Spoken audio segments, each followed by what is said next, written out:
you in some.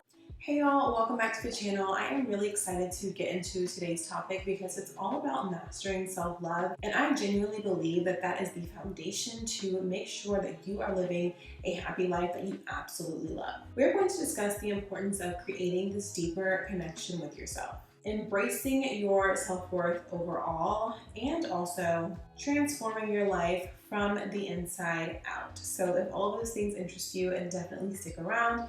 If you're new to the channel, hello, my name is Amber. I am a holistic lifestyle coach and lifestyle curator, and I create a lot of content based on personal development, becoming the best version of yourself, and living your dream life. So I hope you enjoy all those things and you'll stick around and subscribe and join the community. So the first thing that I really want you to understand is that self-love is a journey. I don't think you ever get to a point in life where you're like, okay, everything about my self-love is perfect. The way that I speak to myself, the way that I think about myself. I never have any moments where I'm falling a bit off of my self-love.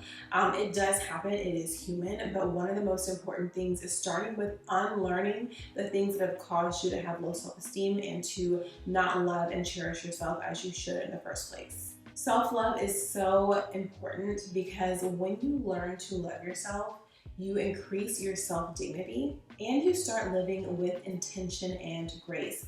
Every decision you make is based on the loving relationship that you have with yourself, and that really prevents you from ending up in situations that don't serve you. Remember, overall, you really want to make decisions that align with your highest self. And your highest self is someone who has a good relationship with themselves and also who doesn't accept anything less than they deserve.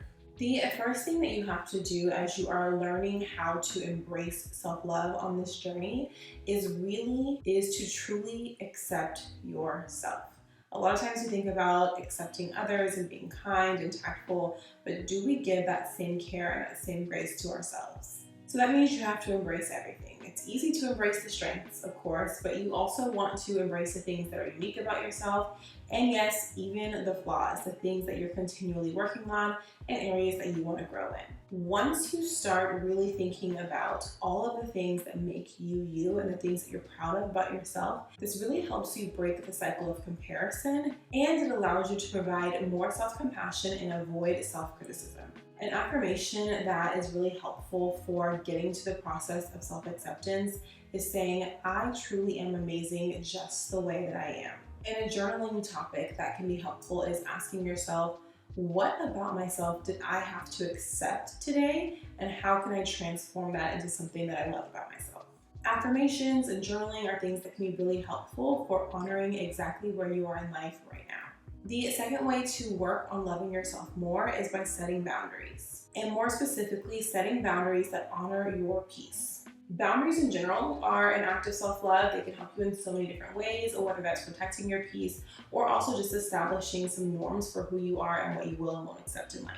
So this can include a lot of different things. For one, learning to say no to any situation or person that doesn't serve you, removing toxic people from your life and not allowing yourself to fall back into those toxic patterns, or engaging in toxic environments. And honestly, this may require distancing yourself. You have to set limits on how much time you spend with certain people and how much time you spend in certain places if they are not adding to your higher self or who you would like to become. And honestly, when you start saying no to things that just no longer serve you, it opens the door for so many new, beautiful opportunities that align with who you are, that align with where you're going, and that align with your self-love journey.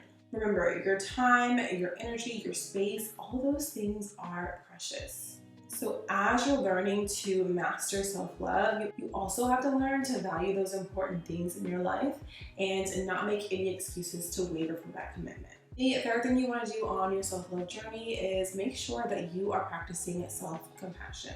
Self-compassion really is the ability to forgive yourself and to be kind and to give yourself grace, especially when things do not go as planned, or when things that you felt like were in your control truly weren't and they didn't exactly go great.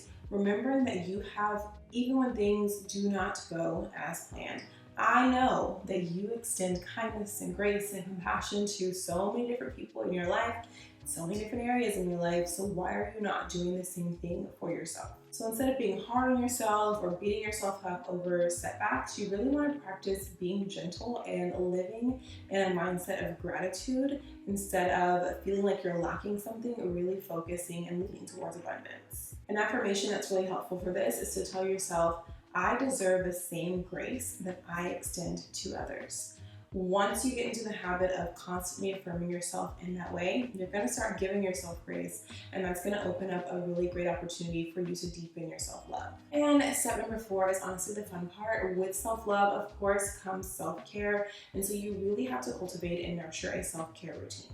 So ask yourself every single day, what is something small or meaningful that I can do to show myself a little bit more care or a little bit more love? It could be simple things like listening to your body and honoring it with rest when needed, or giving yourself time to go outside, explore nature, or spend time with friends, or spend time alone. Like literally listening to what you need can be the most important thing in relation to self-care. Remember, small acts of self-care equal big acts of self-love, and it creates a habit for yourself to say, okay, if I care about someone else, then these are the things that I do for them. This is how I express my love to them. But if I care about myself, then what am I doing for myself? How am I expressing my love for myself? How am I expressing my appreciation for myself? And you'll get into a habit of making sure that this is something that you do on a regular basis, because it's a non-negotiable. And for step number 5, you really want to reflect on how self-love is transforming your life. Having a why with anything is the biggest motivator to make sure that you can keep going, that you can make this a routine and make this a part of who you are. And remember, when you start to master self-love, you are literally going to see your entire world shift.